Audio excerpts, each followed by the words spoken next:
Hi friends, welcome to Jayas சமையல்.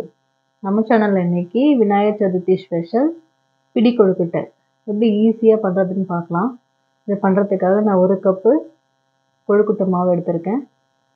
1 cup மாவுக்கு 3/4 cup அளவுக்கு வெல்லம் எடுத்துக்கோங்க. இப்போ வந்து கரெக்டாக இருக்கும். இது அப்படியே இருக்கட்டும். வெல்லத்தை கரைச்சி எடுத்துக்கலாம். இந்த மாதிரி பொடியாக கட் பண்ணிவிட்டு வெல்லத்தை ஒரு பாத்திரத்தில் மாற்றிட்டு 1/2 கப்பு தண்ணி சேர்த்து வெல்லத்தை நல்லா கரைச்சி எடுத்துக்கோங்க. வெல்லம் சுத்தமாக இருந்தால் நீங்கள் டேரெக்டாக அப்படியே சேர்த்துக்கலாம்.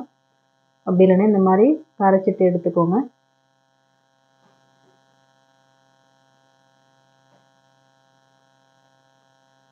இந்த மாதிரி கரைச்சிட்டு இது அப்படியே இருக்கட்டும்.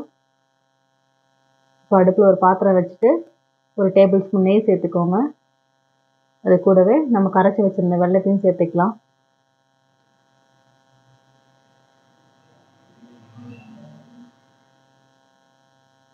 இது கூட 1 கப்பு தண்ணி சேர்த்துக்கோங்க.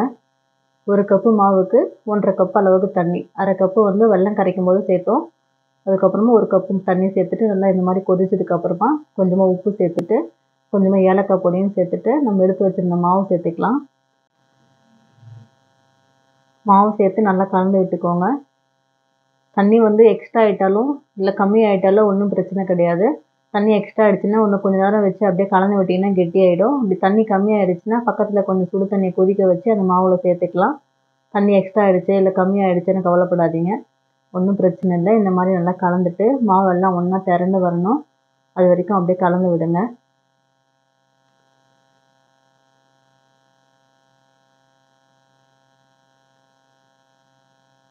இந்த மாதிரி மாவு மொத்தம் ஒன்றா சேர்ந்து வந்ததுக்கப்புறமா இதில் 1/2 கப்பு தேங்காய் துருவல் சேர்த்துக்கலாம்.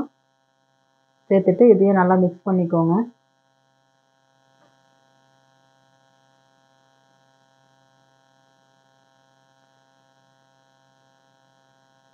இந்த மாதிரி நல்லா மிக்ஸ் பண்ணிவிட்டு அப்படியே மூடி வச்சுருங்க. ஒரு 5 நிமிஷம் அப்படியே இருக்கட்டும். 5 நிமிஷத்துக்கு அப்புறம் இந்த மாவு எடுத்து நல்லா பிசைஞ்சிக்கலாம். இது கூட ஒரு 1/2 டீஸ்பூன் நெய் சேர்த்திங்கன்னா கையில் ஒட்டாமல் இருக்கும். இது அப்படி சூடாக இருக்கும்போது நல்லா பிசைஞ்சு விட்டுக்கோங்க. கொஞ்சம் லைட்டாக கை பொறுக்கிற வரைக்கும் சூடு இருக்கும்போதே பிசைஞ்சிட்டு சின்ன சின்ன உருண்டையாக உருட்டி கொழுக்கட்டை பிடிச்சிக்கலாம். ஒரு மீடியம் சைஸ் உருண்டையாக எடுத்து நல்லா உருட்டிட்டு உள்ளங்கையில் வச்சு ஒரு அழுத்தினீங்கன்னா நல்லா ஷேப் வந்துடும். அவ்வளோதான். பிடி கொழுக்கட்டை செய்கிறது ரொம்ப ஈஸி. டக்குன்னு செஞ்சு முடிச்சிடலாம். இதே மாதிரி எல்லாத்தையுமே பிடிச்சி வச்சுக்கோங்க. எல்லாமே ரெடி பண்ணி எடுத்தாச்சு. இப்போ வந்து இட்லி பாத்திரத்தில் தண்ணி ஊற்றி நல்லா கொதிச்சதுக்கப்புறம் இட்லி தட்டில் கொஞ்சமாக எண்ணெய் தடவிட்டு நம்ம செஞ்சு வச்சுருந்த கொழுக்கட்டை எல்லாத்தையுமே அதில் அடுக்கி வச்சுக்கோங்க. எண்ணெய் தடவி வைக்கலனாலும் ஒரு துணி போட்டு கூட நீங்கள் ஆவியில் வேக வச்சு எடுத்துக்கலாம்.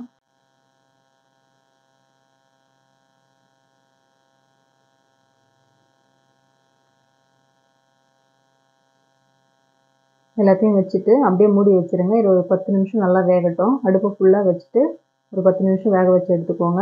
இப்போ வந்து 10 நிமிஷம் ஆகிடுச்சு. இது இறக்கி வச்சிடலாம். இது வந்து கொஞ்சமாக கையில் எடுத்து பார்த்தீங்கன்னா கையில் ஒட்டாமல் இருக்கணும். அப்போ வந்து இது நல்லா வெந்துருச்சுன்னு அர்த்தம்.